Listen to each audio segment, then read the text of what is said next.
I think we're good now. So without further ado...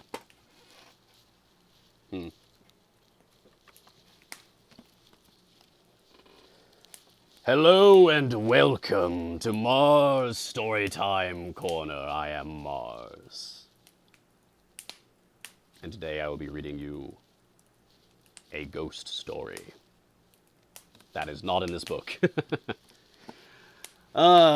This is only my placeholder. We're reading from my phone again. Unfortunately. Oh no! Long! Long fell. Oh god! There's a catastrophe.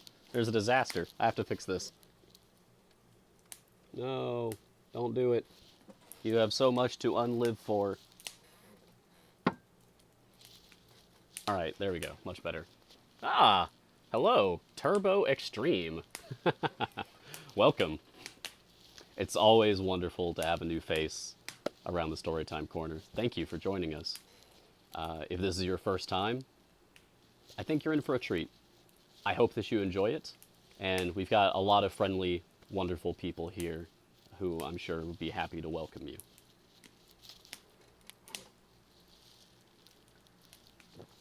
All right. Let me just change...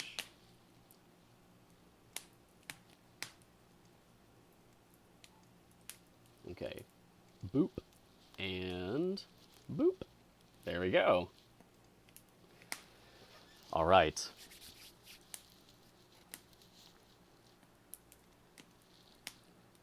Just putting the finishing touches on our preparation. And away we go. Ugh. Honestly, I probably need to get a new chair, too. This one's kind of on its last legs.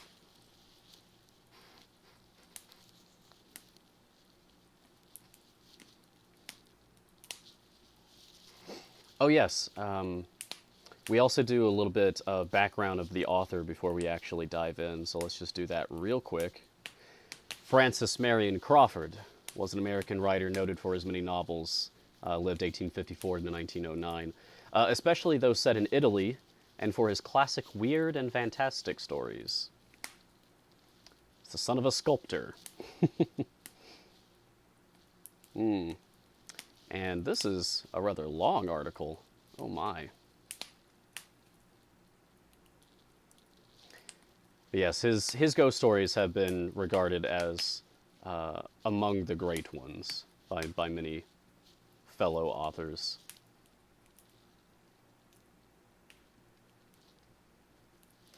Not as much to go on here as for previous featured authors on the Storytime Corner.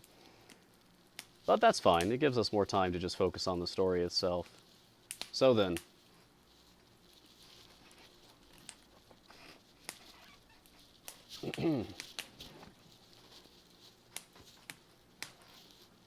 The Dead Smile by Frances Marion Crawford. Chapter 1. Sir Hugh Ockram smiled as he sat by the open window of his study in the late August afternoon. And just then, a curiously yellow cloud obscured the low sun, and the clear summer light turned lurid, as if it had been suddenly poisoned and polluted by the foul vapors of a plague. Sir Hugh's face seemed, at best, to be made of fine parchment drawn skin-tight over a wooden mask, in which two eyes were sunk out of sight and peered from far within through crevices under the slanting, wrinkled lids, alive and watchful, like two toads in their holes, side by side and exactly alike. Wow. I am loving this wordplay. That was a powerful description of someone's face. Holy cow. This is a strong start to a story. I like this. It's very colorful. But as the light changed, then a little yellow glare flashed in each. Nurse MacDonald said once that when Sir Hugh smiled, he saw the faces of 2 women in hell, 2 dead women he had betrayed. Nurse MacDonald was 100 years old. That's just in parentheses, like an aside.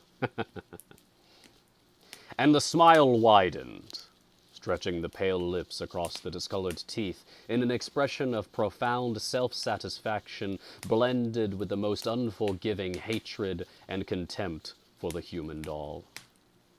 The hideous disease of which he was dying had touched his brain. His son stood beside him, tall, white, and delicate as an angel in a primitive picture, and though there was deep distress in his violet eyes as he looked at his father's face, he felt the shadow of that sickening smile stealing across his own lips and parting them and drawing them against his will. And it was like a bad dream, for he tried not to smile, and smiled the more. Beside him, strangely like him in her wan, angelic beauty, with the same shadowy golden hair, the same sad violet eyes, the same luminously pale face, Evelyn Warburton rested one hand upon his arm.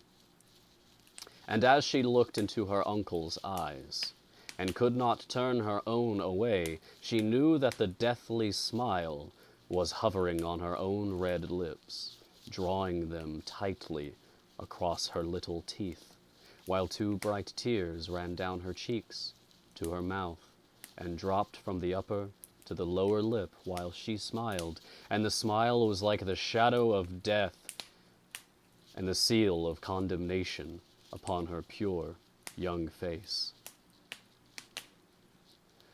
"Of course," said Sir Hugh very slowly, and still looking out at the trees, "if you have made up your mind to be married, I cannot hinder you, and I don't suppose you attach the smallest importance to my consent." "Father!" exclaimed Gabriel reproachfully. "No, I do not deceive myself," continued the old man, smiling terribly. "You will marry when I am dead, though there is a very good reason why you had better not.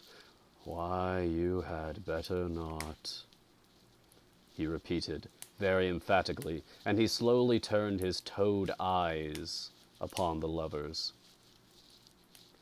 "What reason?" asked Evelyn in a frightened voice. "Never mind the reason, my dear. You will marry, just as if it did not exist." There was a long pause. "2 gone," he said, his voice lowering strangely, "and 2 more will be 4, all together forever and ever, burning, burning, burning bright." At the last words, his head sank slowly back, and the little glare of the toad eyes disappeared under the swollen lids. And the lurid cloud passed from the westering sun, so that the earth was green again and the light pure. Sir Hugh had fallen asleep, as he often did in his last illness, even while speaking. Gabriel Ockram drew Evelyn away, and from the study they went out into the dim hall, softly closing the door behind them, and each audibly drew breath as though some sudden danger had been passed. They laid their hands, each in the other's, and their strangely like eyes met in a long look in which love and perfect understanding were darkened by the secret terror of an unknown thing. Their pale faces reflected each other's fear. "It is his secret," said Evelyn at last. "He will never tell us what it is." "If he dies with it," answered Gabriel, "let it be on his own head." "On his head," echoed the dim hall. It was a strange echo, and some were frightened by it, and they said that if it were a real echo, it should repeat everything, and not give back a phrase here and there, now speaking, now silent. But Nurse MacDonald said that the great hall would never echo a prayer when an Ockram was to die, though it would give back curses 10 for 1. On his head, it repeated quite softly, and Evelyn started and looked around. It is only the echo, said Gabriel, leading her away. They went out into the late afternoon light, and sat upon a stone seat behind the chapel, which was built across the end of the east wing. It was very still. Not a breath stirred, and there was no sound near them. Only far off in the park a songbird was whistling the high prelude to the evening chorus. "It is very lonely here," said Evelyn, taking Gabriel's hand nervously, and speaking as if she dreaded to disturb the silence. "If it were dark, I should be afraid." "Of what, of me?" Gabriel's sad eyes turned to her. "Oh no, how could I be afraid of you? But of the old Ockrams. They say they're just under our feet here in the north vault, outside the chapel, all in their shrouds, with no coffins, as they used to bury them." "As they always will. As they will bury my father and me. They say an Ockram will not lie in a coffin."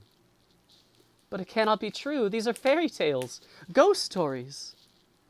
Evelyn nestled nearer to her companion, grasping his hand more tightly, and the sun began to go down. "Of course. But there is the story of old Sir Vernon, who was beheaded for treason under James II. The family brought his body back from the scaffold in an iron coffin with heavy locks, and they put it in the north vault. But ever afterwards, whenever the vault was opened to bury another of the family, they found the coffin wide open, and the body standing upright against the wall, and the head rolled away in a corner, smiling at it." "As Uncle Hugh smiles?" Evelyn shivered. "Yes, I suppose so," answered Gabriel thoughtfully. "Of course I never saw it, and the vault has not been opened for 30 years. None of us have died since then." "And if Uncle Hugh dies, shall you—" Evelyn stopped, and her beautiful thin face was quite white. "Yes, I shall see him laid there too, with his secret, whatever it is." Gabriel sighed and pressed the girl's little hand. "I do not like to think of it," she said unsteadily. "Oh, Gabriel, what can the secret be?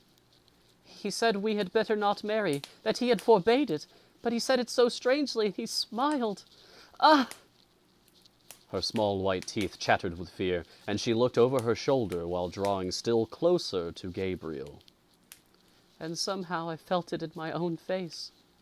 "So did I," answered Gabriel in a low, nervous voice. "Nurse MacDonald—" He stopped abruptly. "What? What did she say?" "Oh, nothing. She's told me things. They would frighten you, dear. Come, it's growing chilly." He rose, but Evelyn held his hand in both of hers, still sitting and looking up into his face. "But we shall be married just the same. Gabriel, say that we shall." "Of course, darling, of course. But while my father is so very ill, it is impossible." "Oh, Gabriel, Gabriel, dear, I wish we were married now," cried Evelyn in sudden distress. "I know that something will prevent it and keep us apart." "Nothing shall." "Nothing?" "Nothing human," said Gabriel Ockram, as she drew him down to her. And their faces, that were so strangely alike, met and touched, and Gabriel knew that the kiss had a marvelous savor of evil. But on Evelyn's lips it was like the cool breath of a sweet and mortal fear. And neither of them understood, for they were innocent and young. Yet she drew him to her by her lightest touch, as a sensitive plant shivers and waves its thin leaves, and bends and closes softly upon what it wants, and he let himself be drawn to her willingly, as he would if her touch had been deadly and poisonous.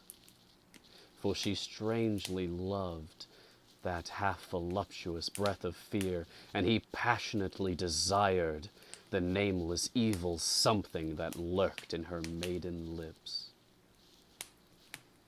"It is as if we lived in a strange dream," she said. "I fear the waking," he murmured. "We shall not wake, dear.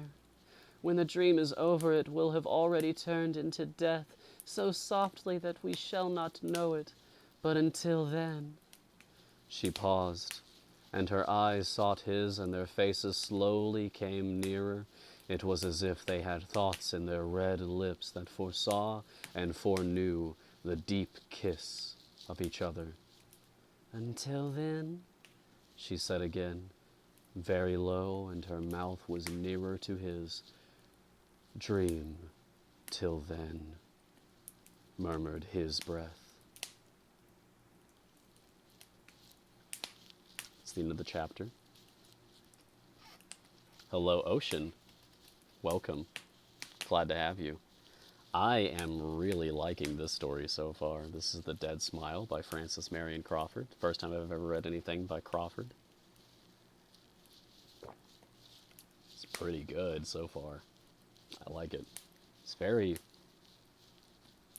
flavorful, very descriptive. Colorful language.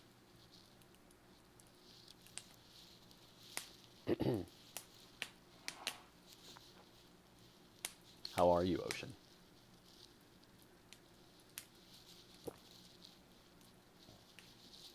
I hope that you are well.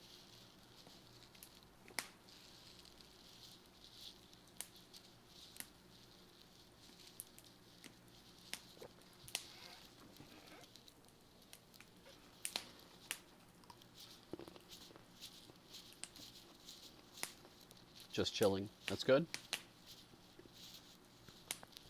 Have I been on TV? Not yet. Perhaps in the future. I wouldn't pass up the opportunity, that's for sure.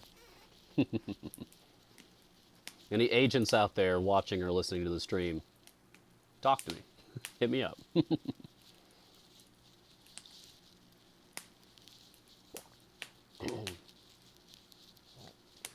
Let us continue. Chapter 2. Nurse MacDonald was 100 years old. She used to sleep, sitting all bent together in a great old leathern armchair with wings, her feet in a bag footstool lined with sheep's skin, and many warm blankets wrapped about her even in summer. Beside her, a little lamp always burned at night by an old silver cup, in which there was something to drink. Her face was very wrinkled, but the wrinkles were so small and fine and near together that they made shadows instead of lines. 2 thin locks of hair that was turning from white to a smoky yellow again were drawn over her temples from under her starched white cap. Every now and then she woke, and her eyelids were drawn up in tiny folds like little pink silk curtains, and her queer blue eyes looked straight before her through doors and walls and worlds to a place far beyond. Then she slept again, and her hands lay one upon the other on the edge of the blanket. The thumbs had grown longer than the fingers with age, and the joints shone in the low lamplight like polished crab apples. It was nearly 1 o'clock in the night, and the summer breeze was blowing the ivy branch against the panes of the window with a hushing caress. In the small room beyond, with the door ajar, the girl-maid who took care of Nurse MacDonald was fast asleep. All was very quiet. The old woman breathed regularly, and her indrawn lips trembled each time as the breath went out and her eyes were shut. But outside the closed window there was a face, and violet eyes were looking steadily at the ancient sleeper, for it was like the face of Evelyn Warburton, though there were 80 feet from the sill of the window to the foot of the tower. Yet the cheeks were thinner than Evelyn's, and as white as a gleam, and the eyes stared, and the lips were not red with life, they were dead, and painted with new blood. Slowly, Nurse MacDonald's wrinkled eyelids folded themselves back, and she looked straight at the face at the window while one might count 10. "Is it time?" she asked in her little, old, faraway voice. While she looked, the face at the window changed, for the eyes opened wider and wider, till the white glared all round the bright violet, and the bloody lips opened over gleaming teeth, and stretched and widened and stretched again, and the shadowy golden hair rose and streamed against the window in the night breeze. And in answer to Nurse MacDonald's question came the sound that freezes the living flesh. That low, moaning voice that rises suddenly like the scream of storm, from a moan to a wail, from a wail to a howl, from a howl to the fierce shriek of the tortured dead. He who has heard knows, and he can bear witness that the cry of the banshee is an evil cry to hear alone in the deep night. When it was over and the face was gone, Nurse MacDonald shook a little in her great chair, and still she looked at the black square of the window. But there was nothing more there, nothing but the night and the whispering ivy branch. She turned her head to the door that was ajar, and there stood the girl in her white gown, her teeth chattering with fright. "It is time, child," said Nurse MacDonald. "I must go to him, for it is the end." She rose slowly, leaning her withered hands upon the arms of the chair, and the girl brought her a woolen gown and a great mantle and her crutch stick, and made her ready. But very often the girl looked at the window and was unjointed with fear, and often Nurse MacDonald shook her head and said words which the maid could not understand. "It was like the face of Miss Evelyn," said the girl at last, trembling. But the ancient woman looked up sharply and angrily, and her queer blue eyes glared. She held herself by the arm of the great chair with her left hand, and lifted up her crutch stick to strike the maid with all her might, but she did not. "You are a good girl," she said, "but you are a fool. Pray for wit, child, pray for wit. Or else find service in another house than Ockram Hall. Bring the lamp, and help me under my left arm." The crutch stick clacked on the wooden floor, and the low heels of the woman's slippers clappered after her in slow triplets as Nurse MacDonald got toward the door. And down the stairs each step she took was a labor in itself, and by the clacking noise the waking servants knew that she was coming very long before they saw her. No one was sleeping now, and there were lights and whisperings and pale faces in the corridors near Sir Hugh's bedroom, and now someone went in, and now someone came out, and every one made way for Nurse MacDonald, who had nursed Sir Hugh's father more than 80 years ago. The light was soft and clear in the room.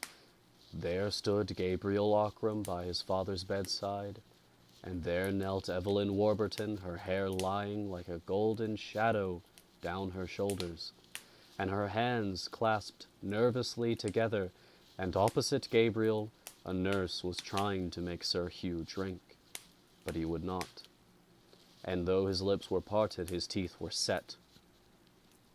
He was very, very thin and yellow now, and his eyes caught the light sideways and were as yellow coals. "Do not torment him," said Nurse MacDonald to the woman who held the cup. "Let me speak to him, for his hour is come." "Let her speak to him," said Gabriel in a dull voice. So the ancient woman leaned to the pillow and laid the feather weight of her withered hand, that was like a brown moth, upon Sir Hugh's yellow fingers. And she spoke to him earnestly, while only Gabriel and Evelyn were left in the room to hear. "Hugh Ockram," she said, "this is the end of your life, and as I saw you born, and saw your father born before you, I am come to see you die. Hugh Ockram, will you tell me the truth?" The dying man recognized the little faraway voice he had known all his life, and he very slowly turned his yellow face to Nurse MacDonald. But he said nothing. Then she spoke again. "Hugh Ockram, you will never see the daylight again. Will you tell the truth?" His toad-like eyes were not yet dull. They fastened themselves on her face. "What do you want of me?" he asked, and each word struck hollow upon the last. "I have no secrets. I have lived a good life." Nurse MacDonald laughed a tiny, cracked laugh that made her old head bob and tremble a little, as if her neck were on a steel spring. But Sir Hugh's eyes grew red, and his pale lips began to twist. "Let me die in peace," he said slowly. But Nurse MacDonald shook her head, and her brown moth-like hand left his and fluttered to his forehead. "By the mother that bore you and died of grief for the sins you did, tell me the truth." Sir Hugh's lips tightened on his discolored teeth. "Not on earth," he answered slowly. "By the wife who bore your son and died heartbroken, tell me the truth." "Neither to you in life nor to her in eternal death." His lips writhed, as if the words were coals between them, and a great drop of sweat rolled across the parchment of his forehead. Gabriel Ockram bit his hand as he watched his father die. But Nurse MacDonald spoke a third time. "By the woman whom you betrayed, and who waits for you this night, Hugh Ockram, tell me the truth." "It is too late. Let me die in peace." The writhing lips began to smile across the set yellow teeth, and the toad eyes glowed like evil jewels in his head. "There is time," said the ancient woman. "Tell me the name of Evelyn Warburton's father. Then I will let you die in peace." Evelyn started back, kneeling as she was, and stared at Nurse MacDonald and then at her uncle. "The name of Evelyn's father," he repeated slowly, while the awful smile spread upon his dying face. The light was growing strangely dim in the great room. As Evelyn looked, Nurse MacDonald's crooked shadow on the wall grew gigantic. Sir Hugh's breath came thick, rattling in his throat, as death crept in like a snake and choked it back. Evelyn prayed aloud, high and clear. Then something rapped at the window, and she felt her hair rise upon her head in a cool breeze as she looked around, in spite of herself. And when she saw her own white face looking in at the window, and her own eyes staring at her through the glass, wide and fearful, and her own hair streaming against the pane, and her own lips dashed with blood, she rose slowly from the floor and stood rigid for one moment, till she screamed once, and fell straight back into Gabriel's arms. But the shriek that answered hers was the fear shriek of the tormented corpse, out of which the soul cannot pass for shame of deadly sins, though the devils fight in it with corruption, each for their due share. Evelyn! His harsh voice broke. Sorry, back up. Sir Hugh Ockram sat upright in his deathbed and saw and cried aloud, Evelyn! His harsh voice broke and rattled in his chest as he sank down. But still Nurse MacDonald tortured him, for there was a little life left in him still. You have seen the mother as she waits for you, Hugh Ockram. Who was this girl Evelyn's father? What was his name? For the last time the dreadful smile came upon the twisted lips, very slowly, very surely now, and the toad eyes glared red, and the parchment face glowed a little in the flickering light. For the last time the words came, They know it in hell. Then the glowing eyes went out quickly, the yellow face turned waxen pale, and a great shiver ran through the thin body as Hugh Ockram died. But in death he still smiled, for he knew his secret and kept it still on the other side, and he would take it with him, to lie with him forever in the north vault of the chapel, where the Ockrams lie uncoffined in their shrouds, all but one. Though he was dead, he smiled, for he had kept his treasure of evil truth to the end, and there was none left to tell the name he had spoken, but there was all the evil he had not undone left to bear fruit. As they watched, Nurse MacDonald and Gabriel, who held Evelyn still unconscious in his arms while he looked at the father, they felt the dead smile crawling along their own lips. The ancient crone and the youth with the angel's face. Then they shivered a little, and both looked at Evelyn as she lay with her head on his shoulder, and though she was very beautiful, the same sickening smile was twisting her young mouth too. And it was like the foreshadowing of a great evil which they could not understand. But by and by they carried Evelyn out, and she opened her eyes, and the smile was gone. From far away in the great house the sound of weeping and crooning came up the stairs and echoed along the dismal corridors, for the women had begun to mourn the dead master after the Irish fashion, and the hall had echoes of its own all that night, like the far-off wail of the banshee among forest trees.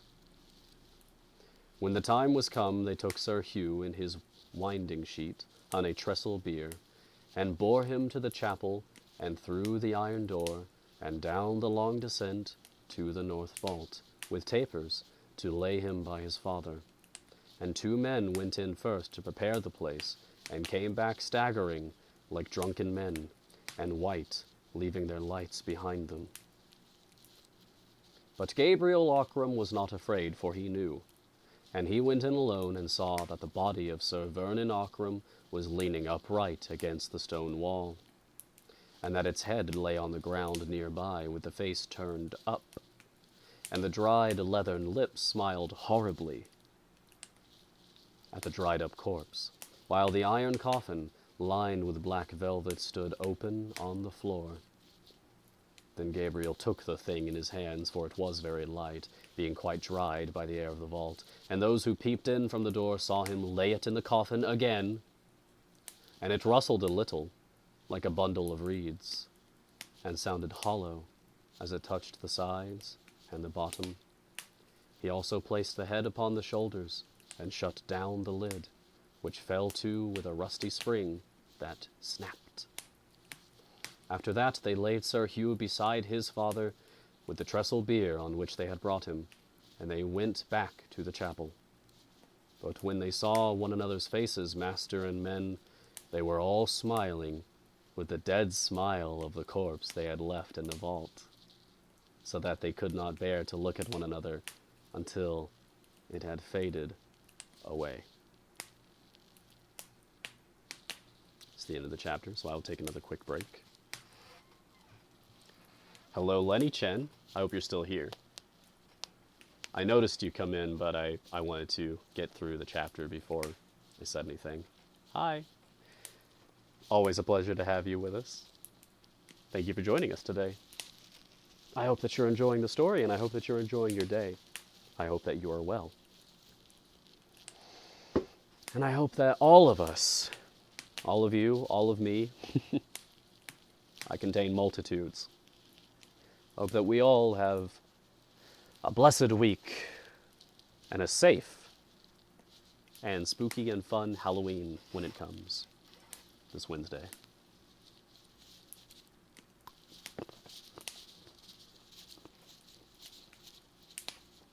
Scary? Sounds like Gollum? Nice, good. The goal is to be a bit frightful, after all, a bit spooky. So I'm glad you think so.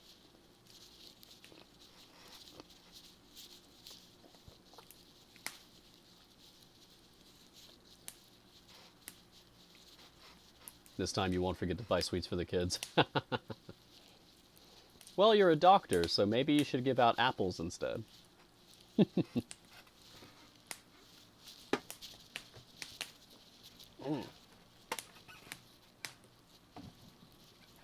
I am all set up for the distribution of candy. And I have a costume. Though I'm not saying what it is yet. Come to the Halloween stream on Wednesday, and you'll see.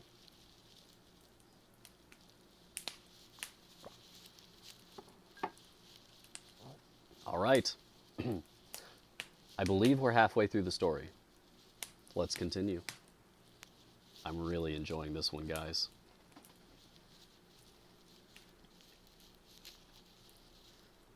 Chapter 3. Gabriel Ockram became Sir Gabriel, inheriting the barony with the half-ruined fortune left by his father. And still Evelyn Warburton lived at Ockram Hall, in the south room that had been hers ever since she could remember anything. She could not go away, for there were no relatives to whom she could have gone, and, besides, there seemed to be no reason why she should not stay. The world would never trouble itself to care what the Ockrams did on their Irish estates, and it was long since the Ockrams had asked anything of the world. So Sir Gabriel took his father's place at the dark old table in the dining room, and Evelyn sat opposite to him until such time as their mourning should be over, and they might be married at last. And meanwhile their lives went on as before, since Sir Hugh had been a hopeless invalid during the last year of his life, and they had seen him but once a day for a little while, spending most of their time together in a strangely perfect companionship. But though the late summer saddened into autumn, and autumn darkened into winter, and storm followed storm, and rain poured on rain through the short days and the long nights, yet Ockram Hall seemed less gloomy since Sir Hugh had been laid in the north vault beside his father. And at Christmas-tide, Evelyn decked the great hall with holly and green boughs, and huge fires blazed on every hearth. Then the tenants were all bidden to a New Year's dinner, and they ate and drank well, while Sir Gabriel sat at the head of the table. Evelyn came in when the port wine was brought, and the most respected of the tenants made a speech to propose her health. It was long, he said, since there had been a Lady Ockram. Sir Gabriel shaded his eyes with his hand and looked down at the table, but a faint color came into Evelyn's transparent cheeks. But, said the gray-haired farmer, it was longer still since there had been a Lady Ockram so fair as the next was to be, and he gave the health of Evelyn Warburton. Then the tenants all stood up and shouted for her, and Sir Gabriel stood up likewise beside Evelyn.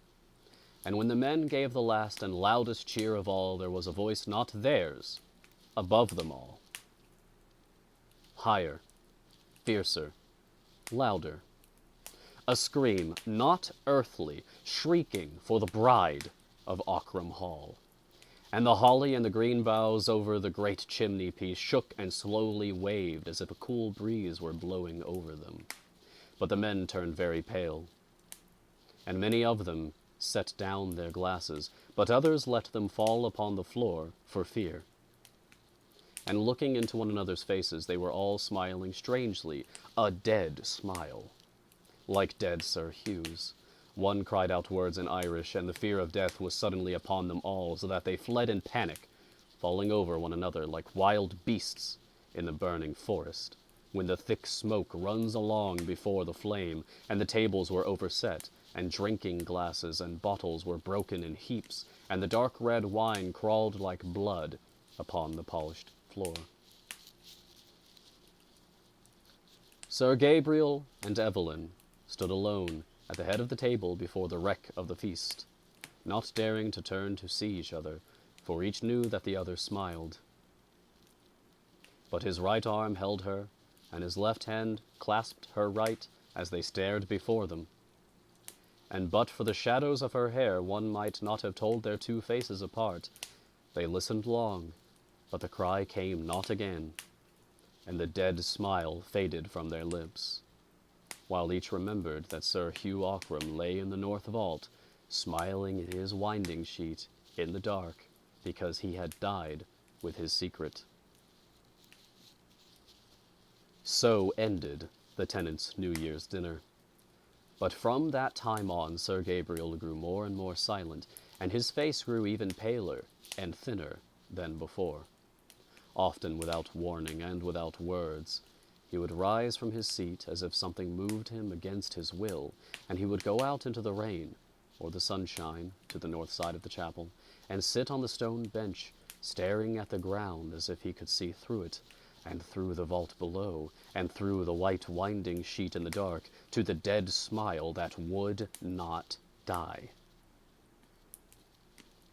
Always when he went out in that way, Evelyn came out presently and sat beside him. Once, too, as in summer, their beautiful faces came suddenly near, and their lids drooped, and their red lips were almost joined together.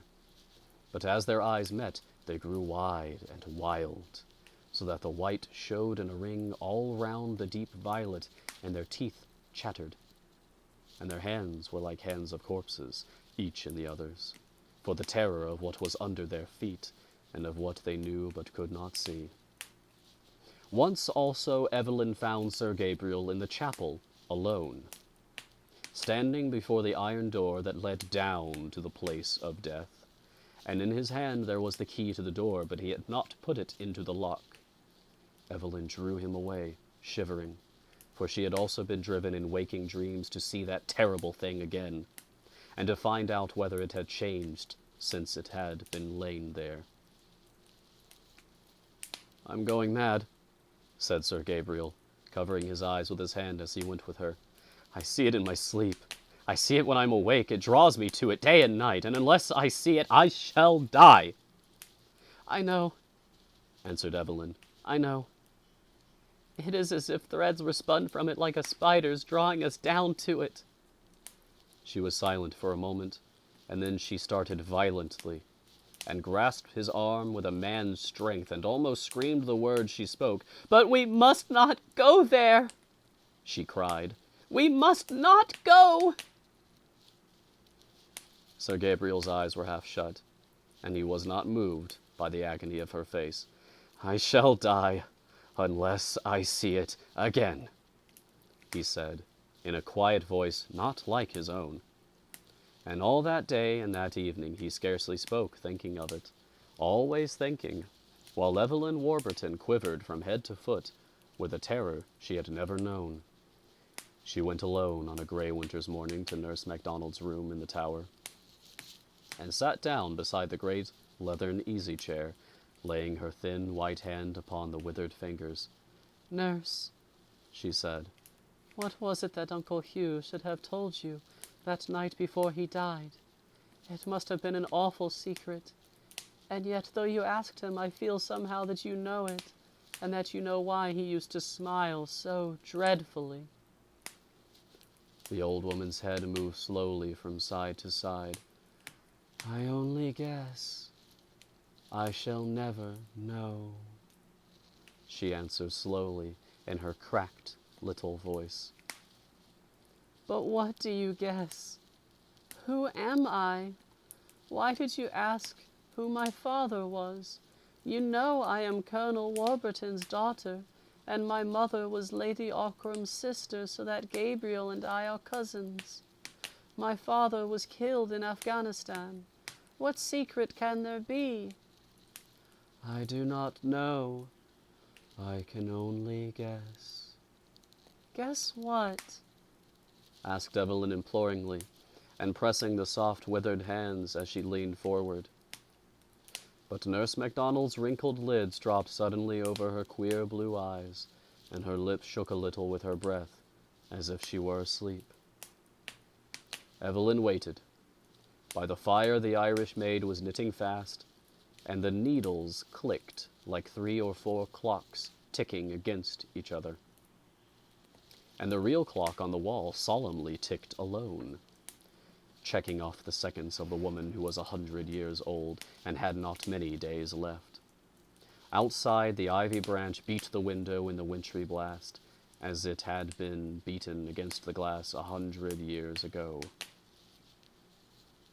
Then, as Evelyn sat there, she felt again the waking of a horrible desire, the sickening wish to go down, down to the thing in the north vault, and to open the winding sheet, and see whether it had changed, and she held Nurse MacDonald's hands, as if to keep herself in her place, and fight against the appalling attraction of the evil dead. But the old cat that kept Nurse MacDonald's feet warm, lying always on the bag footstool, got up and stretched itself, and looked up into Evelyn's eyes, while its back arched, and its tail thickened and bristled, and its ugly pink lips drew back in a devilish grin, showing its sharp teeth. Evelyn stared at it, half fascinated by its ugliness. Then the creature suddenly put out one paw with all its claws spread, and spat at the girl. And all at once the grinning cat was like the smiling corpse far down below, so that Evelyn shivered down to her small feet and covered her face with her free hand, lest Nurse MacDonald should wake and see the dead smile there, for she could feel it. The old woman had already opened her eyes again, and she touched her cat with the end of her crutch stick, whereupon its back went down, and its tail shrunk, and it sidled back to its place on the bag footstool, but its yellow eyes looked up sideways at Evelyn between the slits of its lids. "What is it that you guess, nurse?" asked the young girl again. "A bad thing, a wicked thing, but I dare not tell you, lest it might not be true, and the very thought should blast your life. For if I guess right, he meant that you should not know, and that you two should marry, and pay for his old sin with your souls." "He used to tell us that we ought not to marry." "Yes, he told you that, perhaps. But it was as if a man put poisoned meat before a starving beast, and said, 'Do not eat,' but never raised his hand to take the meat away. And if he told you that you should not marry, it was because he hoped you would. For of all men, living or dead, Hugh Ockram was the falsest man that ever told a cowardly lie, and the cruelest that ever hurt a weak woman, and the worst that ever loved a sin." "But Gabriel and I love each other," said Evelyn, very sadly. Nurse MacDonald's old eyes looked far away at sights seen long ago, and that rose in the gray winter air amid the mists of an ancient youth. "If you love, you can die together," she said, very slowly. "Why should you live if it is true? I am 100 years old. What has life given me? The beginning is fire. The end is a heap of ashes. And between the end and the beginning lies all the pain of the world. Let me sleep, since I cannot die." Then the old woman's eyes closed again, and her head sank a little lower upon her breast. So Evelyn went away and left her asleep, with the cat asleep on the bag footstool, and the young girl tried to forget Nurse MacDonald's words, but she could not, for she heard them over and over again in the wind, and behind her on the stairs. And as she grew sick with the fear of the frightful unknown evil to which her soul was bound, she felt a bodily something pressing her, and pushing her, and forcing her on, and from the other side she felt the threads that drew her mysteriously. And when she shut her eyes, she saw in the chapel behind the altar the low iron door through which she must pass to go to the thing. And as she lay awake at night, she drew the sheet over her face, lest she should see shadows on the wall beckoning to her, and the sound of her own warm breath made whisperings in her ears, while she held the mattress with her hands, to keep from getting up and going to the chapel. It would have been easier if there had not been a way thither through the library, but a door which was never locked. It would be fearfully easy to take her candle and go softly through the sleeping house. And the key of the vault lay under the altar behind a stone that turned. She knew the little secret. She could go alone and see. But when she thought of it, she felt her hair rise on her head, and first she shivered so that the bed shook, and then the horror went through her in a cold thrill that was agony again, like myriads of icy needles boring into her nerves. And that's the end of the chapter, so again, I will take a short break. How are you all liking the story so far? I'm a fan. I would be very interested in seeing more of Mr. Crawford's work.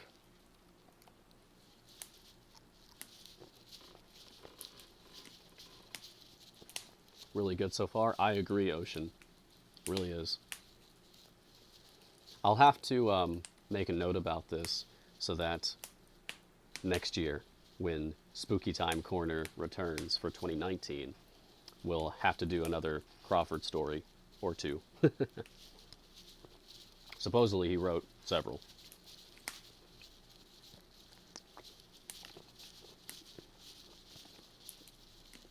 This is but one.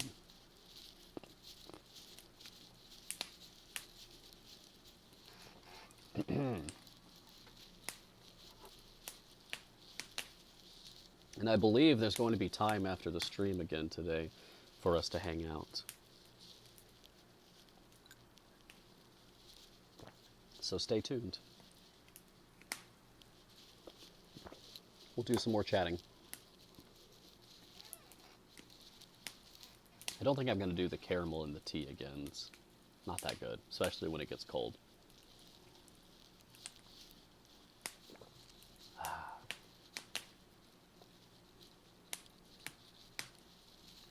All right, I believe this is the final chapter, so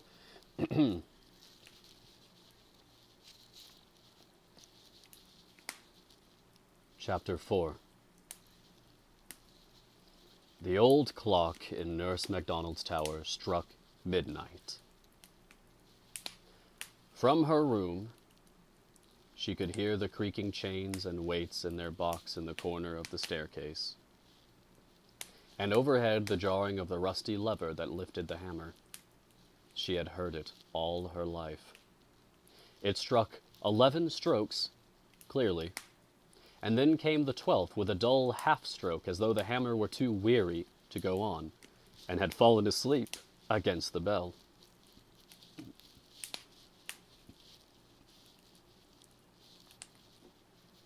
The old cat got up from the bag footstool and stretched itself, and Nurse MacDonald opened her ancient eyes and looked slowly around the room by the dim light of the night lamp. She touched the cat with her crutch stick, and it lay down upon her feet. She drank a few drops from her cup and went to sleep again. But downstairs Sir Gabriel sat straight up as the clock struck. Let's try that again. But downstairs Sir Gabriel sat straight up as the clock struck, for he had dreamed a fearful dream of horror.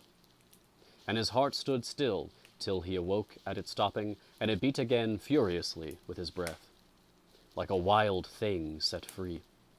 No Ockram had ever known fear waking, but sometimes it came to Sir Gabriel in his sleep.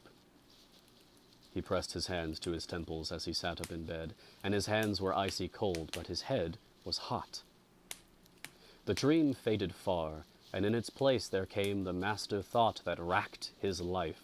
With the thought also came the sick twisting of his lips in the dark that would have been a smile. Far off, Evelyn Warburton dreamed that the dead smile was on her mouth, and awoke, starting with a little moan, her face in her hands, shivering. But Sir Gabriel struck a light and got up and began to walk up and down his great room. It was midnight, and he had barely slept an hour, and in the north of Ireland the winter nights are long. "I shall go mad," he said to himself, holding his forehead. He knew that it was true. For weeks and months the possession of the thing had grown upon him like a disease, till he could think of nothing without thinking first of that.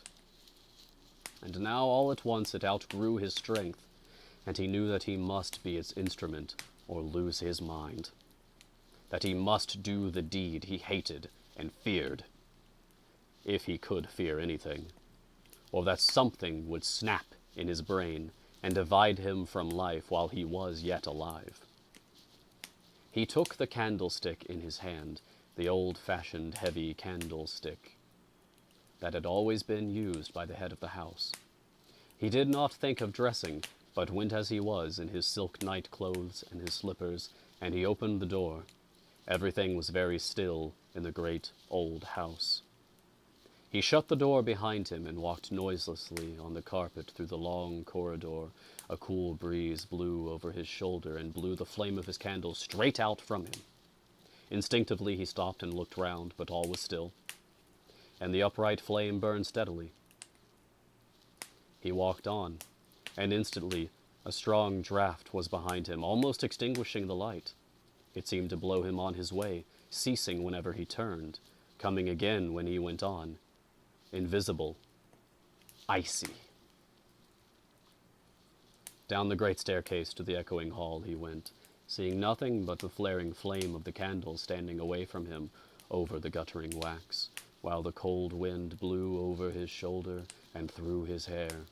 On he passed through the open door into the library, dark with old books and carved bookcases, on through the door in the shelves with painted shelves on it, and the imitated backs of books, so that one needed to know where to find it, and it shut itself after him with a soft click.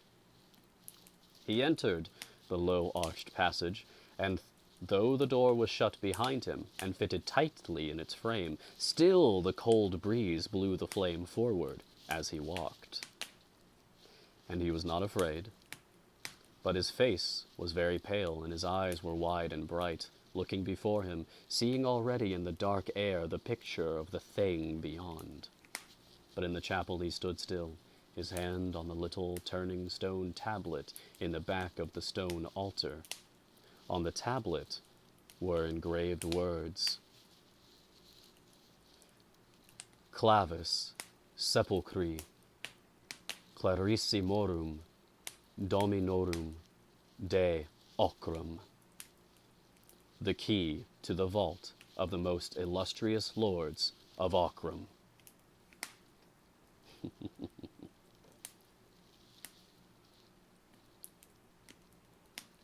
Sir Gabriel paused and listened. He fancied that he heard a sound far off in the great house where all had been so still, but it did not come again. Yet he waited at the last, and looked at the low iron door. Beyond it, down the long descent, lay his father, uncoffined, 6 months dead, corrupt, terrible, in his clinging shroud. The strangely preserving air of the vault could not yet have done its work completely, but on the thing's ghastly features, with their half-dried open eyes, there would still be the frightful smile with which the man had died, the smile that haunted. As the thought crossed Sir Gabriel's mind, he felt his lips writhing, and he struck his own mouth in wrath with the back of his hand, so fiercely that a drop of blood ran down his chin, and another, and more, falling back in the gloom upon the chapel pavement. But still his bruised lips twisted themselves. He turned the tablet by the simple secret. It needed no safer fastening, for had each Ockram been coffined in pure gold, and had the door been open wide, there was not a man in Tyrone brave enough to go down to that place, saving Gabriel Ockram himself, with his angel's face and his thin white hands and his sad, unflinching eyes. He took the great old key and set it into the lock of the iron door, and the heavy, rattling noise echoed down the descent beyond like footsteps, as if a watcher had stood behind the iron and were running away within, with heavy, dead feet. And though he was standing still, the cool wind was from behind him, and blew the flame of the candle against the iron panel. He turned the key. Sir Gabriel saw that his candle was short. There were new ones on the altar, with long candlesticks, and he lit one, and left his own burning one on the floor. As he set it down on the pavement, his lip began to bleed again, and another drop fell upon the stones. He drew the iron door open and pushed it back against the chapel walls, so that it should not shut of itself while he was within, and the horrible draught of the sepulchre came up out of the depths in his face, foul and dark. He went in, but though the fetid air met him, yet the flame of the tall candle was blown straight from him against the wind, while he walked down the easy incline with steady steps, his loose slippers slapping the pavement as he trod. He shaded the candle with his hand, and his fingers seemed to be made of wax and blood as the light shone through them. And in spite of him, the unearthly draught forced the flame forward till it was blue over the black wick, and it seemed as if it must go out. But he went straight on, with shining eyes. The downward passage was wide, and he could not always see the walls by the struggling light, but he knew when he was in the place of death by the larger, drearier echo of his steps in the greater space, and by the sensation of a distant, blank wall. He stood still, almost enclosing the flame of the candle in the hollow of his hand. He could see a little, for his eyes were growing used to the gloom. Shadowy forms were outlined in the dimness, where the biers of the Ockram stood crowded together side by side, each with its straight, shrouded corpse, strangely preserved by the dry air, like the empty shell that the locust sheds in summer. And a few steps before him, he saw clearly the dark shape of headless Sir Vernon's iron coffin, and he knew that nearest to it lay the thing he sought. He was as brave as any of those dead men had been, and they were his fathers, and he knew that sooner or later he should lie there himself, beside Sir Hugh, slowly drying to a parchment shell. But he was still alive, and he closed his eyes a moment, and 3 great drops stood on his forehead. Then he looked again, and by the whiteness of the winding sheet he knew his father's corpse, for all the others were brown with age, and moreover the flame of the candle was blown toward it. He made 4 steps till he reached it, and suddenly the light burned straight and high, shedding a dazzling, yellow glare upon the fine linen that was all white, save over the face, and where the joined hands were laid on the breast. And at those places ugly stains had spread, darkened with outlines of the features and of the tight-clasped fingers. There was a dreadful stench of drying death. As Sir Gabriel looked down, something stirred behind him, softly at first, then more noisily. And something fell to the stone floor with a dull thud and rolled up to his feet. He started back and saw a withered head lying almost face upward on the pavement, grinning at him. He felt the cold sweat standing on his face, and his heart beat painfully. For the first time in all his life, that evil thing which men call fear was getting hold of him, checking his heartstrings as a cruel driver checks a quivering horse, clawing at his backbone with icy hands, lifting his hair with freezing breath, climbing up and gathering in his midriff with leaden weight. Yet presently he bit his lip and bent down, holding the candle in one hand to lift the shroud back from the head of the corpse with the other. Slowly he lifted it.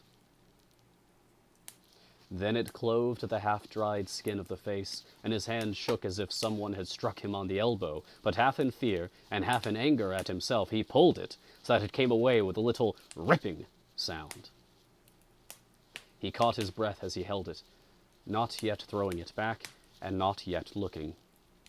The horror was working in him, and he felt that old Vernon Ockram was standing up in his iron coffin, headless, yet watching him with the stump of his severed neck. While he held his breath, he felt the dead smile twisting his lips. In sudden wrath at his own misery, he tossed the death-stained linen backward and looked at last. He ground his teeth lest he should shriek aloud. There it was, the thing that haunted him, that haunted Evelyn Warburton, that was like a blight on all that came near him. The dead face was blotched with dark stains, and the thin gray hair was matted about the discolored forehead. The sunken lids were half open, and the candlelight gleamed on something foul where the toad eyes had lived. But yet the dead thing smiled, as it had smiled in life. The ghastly lips were parted and drawn wide and tight upon the wolfish teeth, cursing still, and still defying hell to do its worst, defying, cursing, and always and forever smiling alone in the dark. Sir Gabriel opened the winding sheet where the hands were, and the blackened, withered fingers were closed upon something stained and mottled. Shivering from head to foot, but fighting like a man in agony for his life, he tried to take the package from the dead man's hold. But as he pulled at it, the claw-like fingers seemed to close more tightly, and when he pulled harder, the shrunken hands and arms rose from the corpse with a horrible look of life following his motion. Then, as he wrenched the sealed packet loose at last, the hands fell back into their place, still folded. He set down the candle on the edge of the bier to break the seals from the stout paper, and kneeling on one knee to get better light, he read what was within, written long ago in Sir Hugh's queer hand. He was no longer afraid. He read how Sir Hugh had written it all down, that it might perchance be a witness of evil and of his hatred. How he had loved Evelyn Warburton, his wife's sister, and how his wife had died of a broken heart with his curse upon her, and how Warburton and he had fought side by side in Afghanistan, and Warburton had fallen, but Ockram had brought his comrade's wife back a full year later, and little Evelyn, her child, had been born in Ockram Hall. And next, how he had wearied of the mother, and she had died, like her sister, with his curse on her. And then how Evelyn had been brought up as his niece, and how he had trusted that his son Gabriel and his daughter, innocent and unknowing, might love and marry, and the souls of the women he had betrayed might suffer another anguish before eternity was out. And last of all, he hoped that some day, when nothing could be undone, the two might find his writing and live on, not daring to tell the truth for their children's sake and the world's word, man and wife. This he read, kneeling beside the corpse in the north vault, by the light of the altar candle, and when he had read it all, he thanked God aloud that he had found the secret in time. But when he rose to his feet and looked down at the dead face, it was changed, and the smile was gone from it forever, and the tired dead lips were relaxed. And then there was a breath behind him and close to him, not cold like that which had blown the flame of the candle as he came, but warm and human. He turned suddenly. There she stood, all in white, with her shadowy golden hair, for she had risen from her bed and had followed him noiselessly, and had found him reading, and had herself read over his shoulder. He started violently when he saw her, for his nerves were unstrung, and then he cried out her name in this still place of death. "Evelyn!" My brother? she answered softly and tenderly, putting out both hands to meet his. The end.